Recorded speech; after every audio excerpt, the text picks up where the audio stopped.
o sea, de fisiología, de fisiopato, de neurociencia. Yo me preocupé de colocarle hartas cosas de varios lados, de ciertos libros que me gustan, algunas cosas de inteligencia artificial, algunas tablas, pero esas cosas yo se las dejo ahí para que ustedes las repasen. Yo no las voy a volver a repasar porque no vamos a alcanzar. Así que de todo lo que va a estar en la diapo, hay algunas cosas que quedan para ustedes, ¿ya? Yo me voy a centrar solo en lo que tiene que ver con fármacos. Lo que vamos a ver hoy es el dolor, ¿ya? Y vamos a ver cómo tratar el dolor desde el punto de vista farmacológico. Para poder tratar el dolor, lo primero que tenemos que hacer es definir el dolor. ¿Qué tipos de dolor tenemos y clínicamente y cómo se produce diferente fisiopatológicamente? Y no sé si se acuerdan un poquito cómo podemos diferenciar el dolor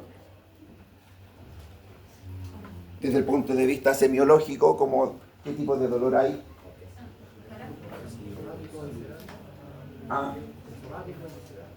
Ya, un dolor visceral,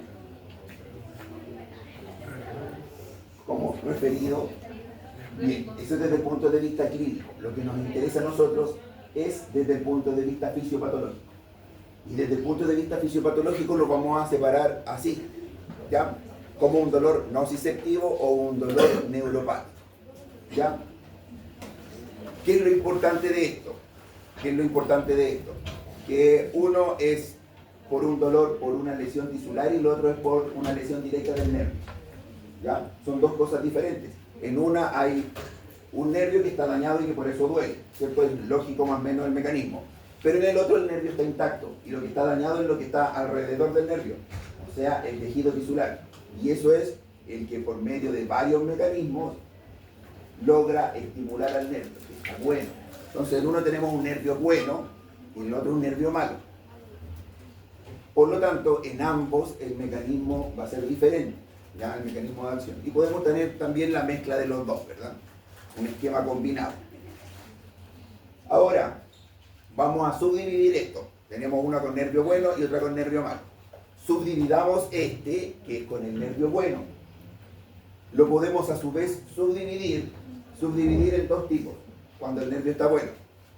Cuando el nervio está malo igual se puede subdividir, pero fisiopatológicamente sigue siendo lo mismo. Pero cuando el nervio está bueno lo podemos además subdividir en agudo y crónico, ¿cierto? Esa diferencia no solo es una diferencia de tiempo, sino que también una diferencia fisiopatológica. Porque cuando tenemos un dolor agudo, participan unas fibras que le llamamos fibras rápidas del dolor. No sé si eso lo recuerdan, ¿sí? Y cuando pasamos a un dolor crónico, cambian las vías del dolor a unas fibras lentas. O sea que dos nervios nociceptivos diferentes manejan el dolor. Uno rápido y el otro lento. Por lo tanto, también fisiopatológicamente hay que atacarlo diferente. ¿Ya? Aquí está un poquito para que ustedes recordaran cómo se produce el dolor. Y como yo ya les decía, mi intención no es repasar todo esto de las fibras rápidas, las fibras lentas, solamente quería aquí detenerme en algo, que yo ya se lo había adelantado anteriormente. Este cuadrito de aquí está bastante bueno para que después lo repasen, pero quería detenerme en este dibujito de aquí arriba. Cuando tenemos dolor, ¿cierto? El dolor se regula y se siente desde el propio lugar donde nos duele hacia el cerebro y de vuelta. ¿Qué quiere decir eso? Que podemos bloquear el dolor a diferentes niveles. Podemos bloquearlo en el lugar donde está el problema, ¿cierto? Ahí mismo, o sea, a nivel periférico. Podemos bloquearlo en las vías ascendentes. Podemos bloquearlo en el cerebro propiamente tal. O podemos bloquearlo en las vías descendentes o también llamadas vías moduladoras del dolor. Entonces podemos bloquear al dolor desde periferia hasta regresar a periferia, hasta los moduladores. Periferia, nervio periférico, vía ascendente, cerebro, vía moduladora descendente. ¿Ya? Y en cada uno de esos lugares los vamos a modular de manera diferente. ¿Cuál creen ustedes que es la mejor manera hoy en día de tratar un dolor? ¿Qué es lo mejor para tratar un dolor hoy en día? todo junto, ¿ya? Hoy en día se llama esquema multimodal y la idea es, en vez de utilizar un solo fármaco a dosis full, o sea, de tratar de bloquear el dolor aquí a dosis full o aquí a dosis full o donde sea, que ya hemos visto que el problema de hacer eso, de utilizar dosis a full de lo que sea, es que no aumentamos mucho la eficacia del fármaco, sino que lo que hacemos es aumentar sus efectos adversos. Así que, y eso lo vamos a aplicar, van a ver más adelante en estas cosas, hipertensión, por ejemplo, diabetes. Entonces, ¿qué es lo que preferimos hacer? Poquito, pero a varios niveles. Y hay que tener eso en mente, ¿ya? Miren ustedes aquí, desde periferia, ¿qué es lo que vamos a utilizar? Para que ya lo vayan viendo. Desde periferia, lo que principalmente se utiliza son los AINES. Estos son los más conocidos, los AINES. Vamos subiendo y en las vías ascendentes tenemos los fármacos anestésicos, ¿ya? Fármacos anestésicos. Cuando vamos llegando ya al cerebro tenemos los opioides y en las vías descendentes tenemos un grupo de fármacos que se llama coadyuvantes o moduladores del dolor, donde está la duloxetina, amitriptilina, pregabalina, algunos de los cuales ya vimos. Entonces vamos avanzando. Todo eso que acabamos de decir está resumido ahí, donde podemos bloquear el dolor, ¿ya? Y para partir el día de hoy vamos a partir de más afuera, ¿ya? Vamos a partir desde aquí, desde las vías periféricas con los AINES. ¿Ya? Ahí está lo que yo les estaba comentando, dolor agudo y crónico, ¿ya? Dolor agudo y crónico, y partimos entonces de lleno con dolor. Ustedes ya conocen un poquito, o sea, conocen de semiología, y saben que el dolor en semiología lo dividimos según una escala visual analógica que es el EVA, ¿cierto? Y eso nos da intensidades de dolor. Y eso es súper importante porque el dolor no es universal, sino que depende de la experiencia de cada paciente y de las condiciones de cada paciente. El mismo estímulo doloroso en dos pacientes puede tener dos intensidades diferentes, ¿cierto? Dependiendo de las condiciones de cada uno y de la experiencia que tenga cada uno. Personas más resistentes al dolor y otras no. Así que el dolor no lo dividimos según el estímulo doloroso, sino que lo dividimos según la experiencia dolorosa. Es diferente, porque si no podríamos decir ya a todos los pacientes que tienen cortaduras por cuchillo les vamos a dar esto. A todos los pacientes que tienen esta cirugía les vamos a dar esto. Pero no lo hacemos así. Por todos los pacientes que tienen cáncer les vamos a dar esto. No se hace así porque no es según el estímulo, sino que según la experiencia. Así que los vamos a dividir así. Esta es la última escalera, la escalera analgésica que propone la OMS. ¿Ya? Hay varias escaleras. Esta es como, yo diría casi la última, porque hay otra que es un poco más completa. La mayoría de la escalera analgésica de la OMS realmente no está hecha para Chile, sino que está hecha para Estados Unidos, donde en Estados Unidos ahí sí tienen un problema con el dolor, ¿cierto? Ellos cualquier cosa y saltan a opioides al tiro, ¿cierto? De ahí viene su historia, ¿ya? Diferente a lo que pasa aquí en Chile. Sí, me parece que yo una vez les conté así someramente la historia de mi hermana, que mi hermana la operaron de apendicitis en Estados Unidos y salió para afuera con morfina, y aquí en Chile nadie sale con una apendicitis con morfina a la calle, sale con un paracetamol o un metamizol nomás, ¿cierto? Y allá salen con medicamentos muy fuertes al tiro, ¿ya? Entonces esto se creó principalmente para ellos, pero igual nos sirve. Dolor leve lo vamos a clasificar en un EVA de 1 a 3. Dolor moderado, EVA 4 a 6 y dolor severo de 7 a 10. ¿Ya? Y para cada uno de estos vamos a ir sumando intensidades de fármacos. Se supone que los AINES los deberíamos utilizar principalmente en dolor leve. ¿Ya? Acá abajo. Y a eso le podemos sumar o no medicamentos adyuvantes. Ya lo vamos a ver al final, pero realmente los adyuvantes, miren, pueden ir en cualquier nivel. Un adyuvante es, de los que ya hemos visto, amitriptilina, duloxetina, ¿ya? Los dos más importantes de los que hemos visto, porque creo que no alcanzamos a pasar pregabalina ni ninguno de esos, ¿ya? Así que de los que hemos visto, esos dos son coadyuvantes. Los coadyuvantes pueden ir en cualquier nivel. Dolor leve, entonces AINES. Y como acá pide aparte paracetamol. Ya vamos a ver que no es un AINES, así que por eso se ve aparte. Dolor moderado, empezamos con opioides débiles, más podemos sumarle esto y adyuvantes. Y por último, dolor severo, opioides potentes, más coadyuvantes, más los de aquí abajo. Como es una escalera, a esto le vamos sumando, nos vamos reemplazando, le vamos sumando fármacos. ¿Ya? Principios de la escalera por reloj. ¿Ya? Cuando hay las terapias, a pesar de que ustedes van a ver, ya están teniendo prácticas de medicina interna, se van a dar cuenta de que es muy común dejar medicamentos SOS. Teóricamente eso no hay que hacerlo. ¿Por qué no? Porque cuando yo dejo un medicamento SOS es porque yo estoy anticipando que va a haber dolor.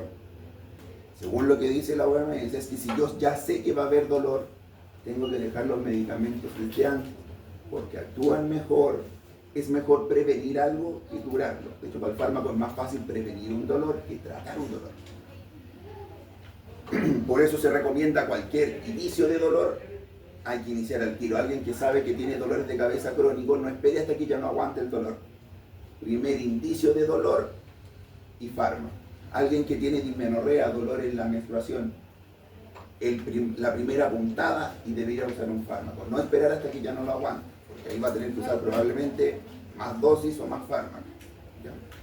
Entonces, lo que ellos recomiendan para poder ocupar menos dosis y menos fármaco es por reloj fijo. Si yo ya sé que va a haber dolor, no SOS. ¿Ya? No SOS. Vía preferente la vía oral, por escalera, o sea, no lo máximo al tiro, parto con poquito, y tengo que titular la respuesta según el individuo. Entonces son las 4 características para la escalera de la OMS. ¿Ya? Recuerden sobre todo esto de aquí, ¿ya? Por el tema de por reloj, ¿ya? Que es lo más recomendado. Según eso, ¿cierto? Según eso, vamos a ir avanzando en esta escalera, desde analgésicos más débiles hasta los analgésicos más potentes. ¿Ya? Y ahí recuerden esos nombres de ahí, que son los más potentes que tenemos y que utilizamos hoy en día. Eso ya lo habíamos dicho. Y ahora sí, entonces partamos con los AINES. Partamos por lo más básico, que es abreviación. La abreviación de AINES significa no esteroidal. Y eso ya nos da una pista de que entonces cuando clasificamos los AINES es porque los estamos comparando con algo. Porque nos dice antiinflamatorios no esteroidales. Eso quiere decir que tienen que existir algún antiinflamatorio sí esteroidal. Para llamarlo así es porque lo estamos comparando con los corticoides, que los vamos a ver en algún momento, pero los corticoides son los antiinflamatorios más potentes que hay. Prednisona, prednisolona, betametasona, dexametasona, hidrocortisona, son los antiinflamatorios más potentes. Así que cuando hablamos de AINES, los estamos comparando contra esos antiinflamatorios que son sí esteroidales. Y cuando hablamos de esteroidales es porque la molécula tiene una base de colesterol. ¿Ya? Partamos con con este básico y lo vamos a ir complejizando. Cuando nos hacemos daño tisular, nos pegamos un golpe en la piel, nos hacemos un corte, ¿qué es lo que pasa? Se rompe una membrana. Aquí arriba tenemos una membrana intacta y ahora, por X motivo, tenemos una membrana rota. Cuando se rompe la membrana, se activa, bueno, lo voy a hablar cuando se rompe una membrana, pero realmente este proceso está activo siempre, y ya les voy a comentar por qué. Cuando se rompe una membrana, se liberan ácidos grasos, que son cadenas largas. Las cadenas más largas, o sea, más de 18 carbonos, por medio de la fosfolipasa A2, se ciclan.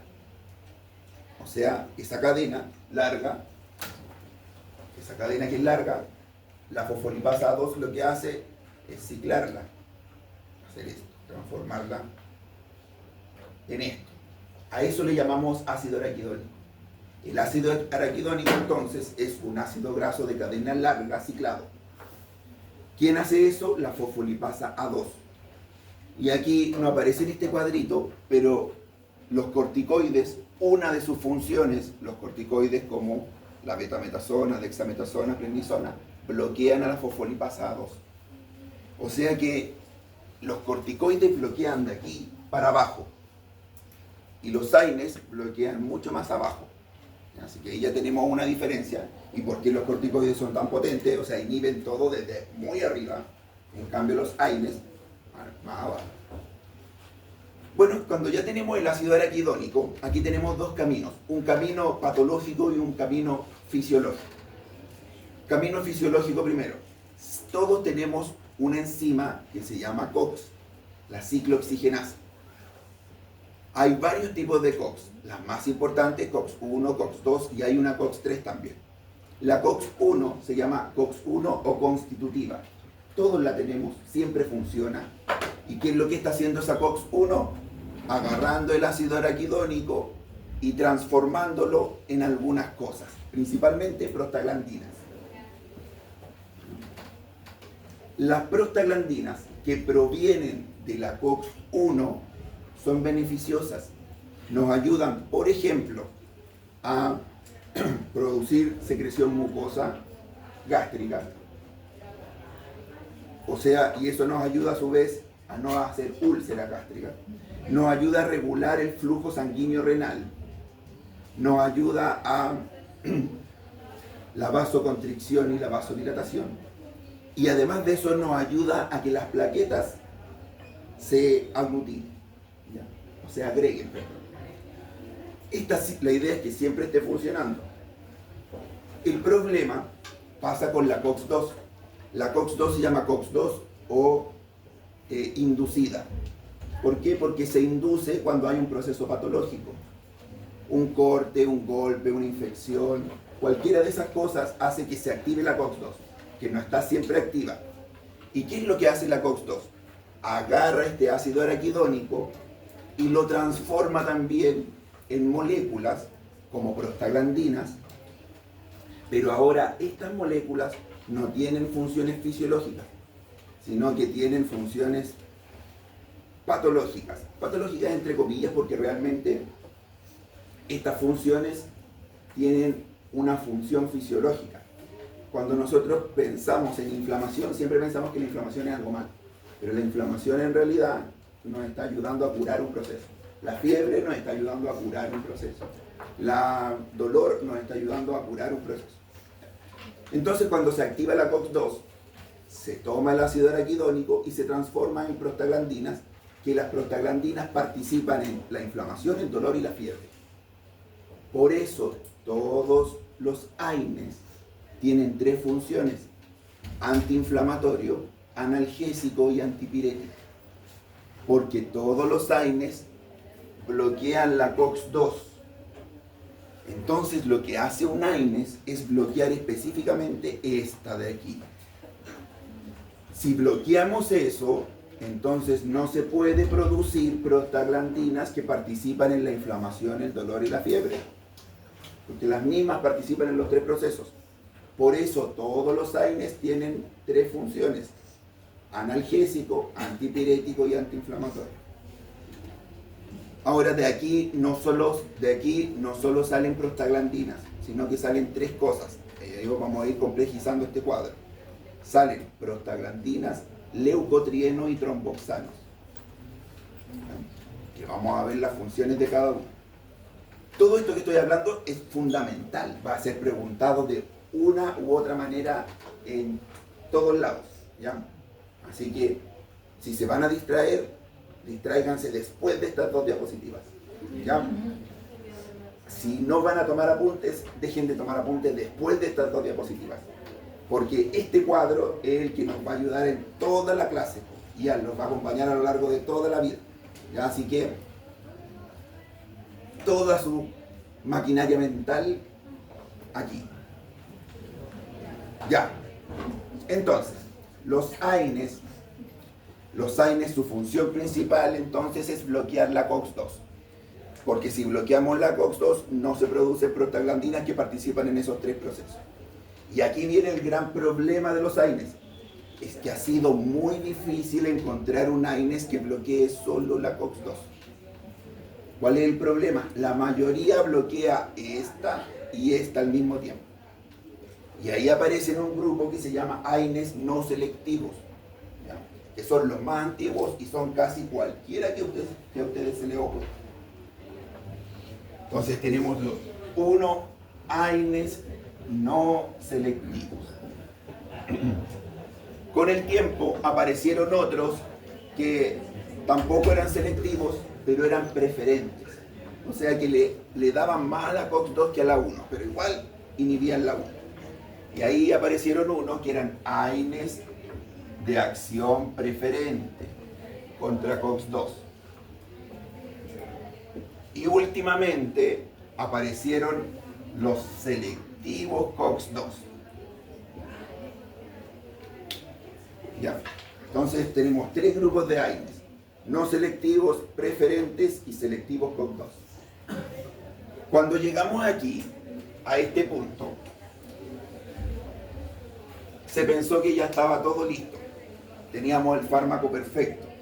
Un fármaco que no le hacía nada a la COX-1 y solo atacaba a la COX-2. Pero aparecieron los problemas, que se los voy a adelantar al tiro. Problema, aumenta el riesgo coronario. Empezaron a morir pacientes de infarto cuando utilizaban los selectivos COX-2 y se tuvieron que sacar del mercado, y así quedamos con 2 hoy día, ¿no? Celecoxib, etoricoxib. Entonces, miren, vamos ahora, complejicemos ahora un poquito el cuadro. Este es el cuadro, el mismo que estábamos viendo recién, pero ahora más completo.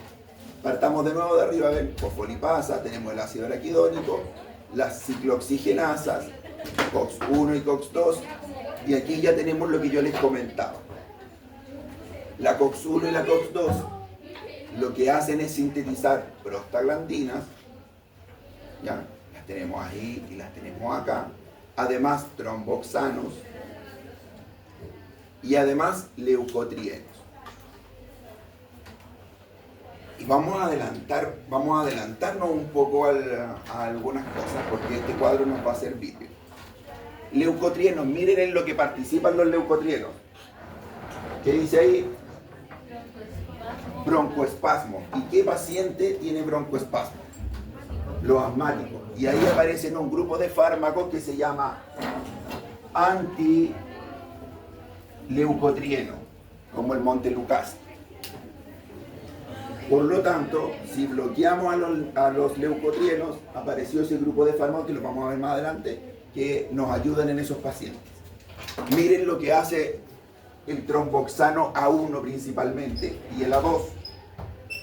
Acá favorece la agregación plaquetaria. Y ahí aparecen un grupo de fármacos, o en realidad un fármaco que se llama antiagregante, o sea, la aspirina. La aspirina lo que hace es bloquear selectivamente la COX-1 y el tromboxano A1. Y la aspirina es bien interesante porque está a mitad de camino. Porque entre dosis de 100 a 325 bloquea solo COX-1, y en dosis de más de 325 bloquea COX-1 y COX-2.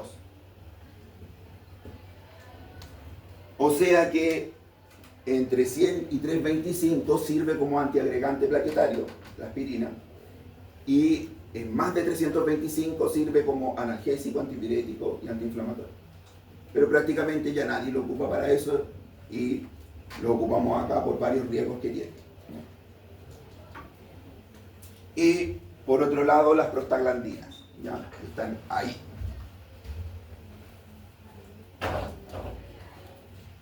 ¿Vamos bien? Ya. Miren en todo lo que participan las prostaglandinas. Estas son las funciones fisiológicas de las prostaglandinas, porque En resumen de de los dos cuadros que les acabo de nombrar, al final lo que hacen los AINES es bloquear la producción de prostaglandinas. Entonces, ¿en qué participan? La inflamación y la respuesta inmune, ¿ya? Principalmente prostaglandina E2, prostaglandina I2, esa que se llama I2 también se le dice prostaciclina, así que la pueden encontrar con cualquiera de los dos nombres. Participan además en la regulación gástrica y la protección mucosa, que era lo que yo les decía delante. Participa en la fiebre, participa en el sistema renal, en el sistema respiratorio, en el sistema reproductivo, en el sistema vascular y plaquetario. Y eso nos lleva a los efectos adversos. Antes de que los digamos, ¿cuál creen ustedes que son los efectos adversos de utilizar un AINES? Si ya sabemos eso. Un AINES no selectivo. Úlcera gástrica, porque vamos a estar bloqueando también estos mecanismos protectores, ¿cierto? Vamos a disminuir el flujo sanguíneo, a disminuir la secreción mucosa y de bicarbonato y a aumentar la secreción ácida cuando bloqueamos las prostaglandinas. Ya, úlcera gástrica es uno de los problemas. ¿Qué otro problema? Injuria renal. Vamos acá, miren. ¿Qué es lo que vamos a hacer cuando bloqueamos la COX? Vamos a disminuir el flujo sanguíneo renal y por lo tanto aumentar el riesgo de insuficiencia renal de tipo prerrenal, porque estamos disminuyendo el flujo sanguíneo renal. 2. ¿En qué paciente creen ustedes que eso es peor? En un paciente con enfermedad renal previa, ¿cierto? Porque vamos a empeorar todavía un poquito más. Otro efecto adverso de los AINES.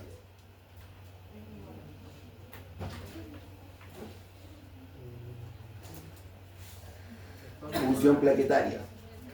¿Ya? Todos los pacientes que toman AINES tienen mayor riesgo de sangrado. ¿Ya? Mayor riesgo de sangrado, sobre todo en el tema de hemostasia primaria. ¿Ya? Entonces, si eso se lo sumamos acá arriba, úlcera más sangrado, eso le agrega otro peldaño de problemas. ¿Ya? Y eso también nos da otro problema. Escuché por ahí que alguien estaba hablando de rivaroxaban, apixaban, de terapia anticoagulante. Ya. ¿Dónde actúan esos fármacos? ¿En qué tipo de hemostasia? La hemostasia se divide en hemostasia primaria y en hemostasia secundaria. Hemostasia primaria, plaquetas; hemostasia secundaria, factores de la coagulación. Secundaria, muy bien. Así que imagínense qué pasa si yo mezclo un AINES con un rivaroxaban, apixaban, con cualquiera que actúe en la hemostasia secundaria. El riesgo de sangrado se va a las nubes porque no solo estoy inhibiendo ahora hemostasia primaria y secundaria, las dos al mismo tiempo. Así que ya no le dejo nada al paciente. No le queda ninguna vía hemostática. ¿Ya? Así que ahí tenemos dos problemas. ¿Qué otras cosas se le ocurren? Miren. Efecto adverso. Entonces tenemos sangrado, úlcera, injuria renal.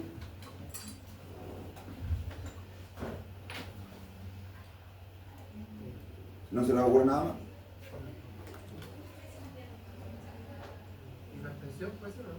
Muy bien, aumenta la presión arterial, miren, porque las prostaglandinas también se encargan de regular la presión arterial. Así que los AINES también aumentan la presión arterial. Y miren acá, lo último que les voy a comentar, los otros son los efectos que ya vimos. Actúan la fiebre, inflamación y dolor. Acá miren, las prostaglandinas también actúan en el pulmón, así como los leucotrienos, pero lo hacen de manera indirecta. Pueden provocar broncodilatación en el pulmón. Hay algunos pacientes que cuando toman ciertos tipos de AINES, el pulmón se contrae. O sea, tienen una especie de asma, le llamamos hipersensibilidad. Asma por fármaco. El fármaco más común asociado a eso era la aspirina, donde la aspirina desencadenaba crisis de asma en algunos pacientes. ¿No? Porque miren, la aspirina bloqueaba eso en pacientes más hipersensibles. Porque recordemos que en el asma los pacientes tienen una hipersensibilidad, ¿ya?, bronquial. Por eso se hace el test que se hace para poder diagnosticarlo. ¿Qué test se hace? ¿Que cómo va a salir la espirometría? Normal va a salir. La mayoría de las veces sale normal porque por definición un paciente asmático solo se obstruye cuando tiene una crisis de asma. Por lo tanto, si ustedes le hacen una espirometría en condiciones normales, no va a estar obstruido. El paciente asmático tiene una obstrucción reversible. Así que la mayoría de las espirometrías de los pacientes asmáticos salen normales. Así que hay que pasar a otro test que se llama el test de metacolina, ¿ya? Donde los pacientes tienden a ser hipersensibles a la metacolina.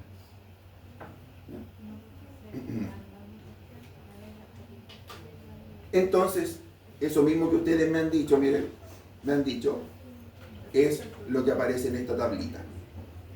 ¿Ya? Lo que aparece, qué pasa, cuáles son los efectos adversos de bloquear COX-1 y cuáles son los efectos adversos de bloquear COX-2.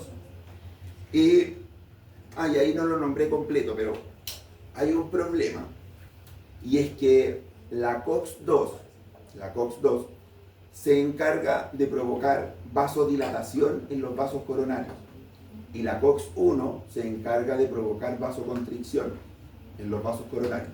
Cuando damos un fármaco no selectivo, o sea que bloquea COX-1 y COX-2 al mismo tiempo, da lo mismo, porque tenemos ambos efectos se anulan, ni se contrae ni se vasodilata. Pero cuando damos un COX-2 selectivo, quien queda predominando es el COX-1. Por lo tanto, ocurre una vasoconstricción en los vasos coronarios. Y al haber una vasoconstricción en los vasos coronarios, en alguien que tiene una placa de ateroma, se produce un infarto. Por eso, aquí dice que los COX-2 selectivos aumentan el riesgo cardiovascular. Pero no lo aumentan en cualquiera, en alguien que ya tiene factores de riesgo cardiovascular previos. Si alguien tiene sus arterias limpias y utiliza un COX-2, no pasa nada. Si alguien tiene el flujo sanguíneo disminuido, ya ahí sí aparecen los problemas. Pero tiene una ventaja utilizar COX-2 selectivo. ¿Qué ventaja? Menos riesgo gastrointestinal, porque no estamos bloqueando COX-1. No va a tener efecto sobre las plaquetas, porque ese es efecto de COX-1. Efecto sobre la presión arterial, casi no va a haber. Digo casi porque el COX-2 también tiene un efecto sobre los vasos sanguíneos. Y menos problemas de función renal. Así que esas son las ventajas de los COX-2. Ejemplos de cada uno. Miren, aquí tenemos AINES no selectivos. Ejemplos más frecuentes: ibuprofeno, naproxeno, diclofenaco y ácido acetilsalicílico o aspirina. AINES COX-2 selectivos, los COXIB, celecoxib, etoricoxib, que son los que disponemos hoy en día. Y aquí falta los preferentes. El preferente que utilizábamos eran los que llamábamos oxicam o los CAM, meloxicam, piroxicam. Esos son preferentes COX-2. ¿Ya? No selectivos, son preferentes COX-2. Así que recuerden esos nombres. Miren ahí, el que más tenemos aquí dentro de los COX-2, tenemos solo dos. Tenemos los preferentes, meloxicam, piroxicam, y tenemos los no selectivos, donde están todos los demás, excepto paracetamol, que no es de ninguno de los tres. Bien. En el caso de los AINES preferentes, ¿eso es dependiente de la dosis o no es dependiente de la dosis de esa preferencia? Todo, recuerde que siempre es dependiente de la dosis. Así que cuando hablamos, por ejemplo, de que el celecoxib y el etoricoxib son selectivos COX-2, es a dosis terapéutica. Si yo supero dosis terapéuticas, se vuelve no selectivo. Los preferentes a las dosis terapéuticas son preferentes. Si yo lo subo, deja de ser preferente. ¿Ya? Porque estos tienen una dosis mínima y una dosis máxima. De ahí para arriba, dejan de tener el efecto. Pero entonces, ¿no sería como en ese sentido, si yo doy una dosis terapéutica de preferente, no debería de ser como si fuera un selectivo? No, porque preferente,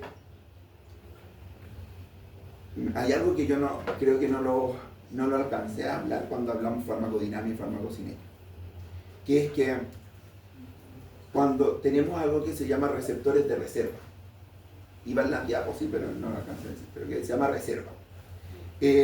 Cuando yo quiero lograr un efecto terapéutico, no es necesario que todos los receptores se ocupen.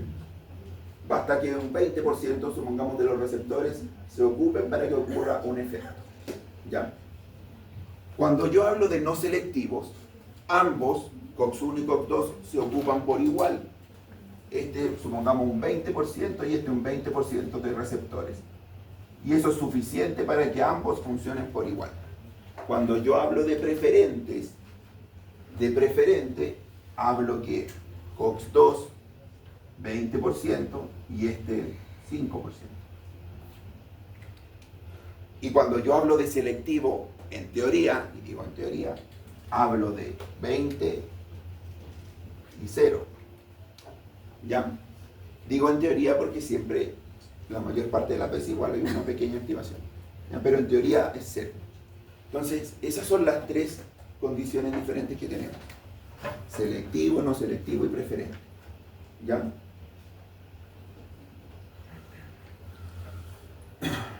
Los AINES, ahora vamos adentrándonos cada vez más en tema.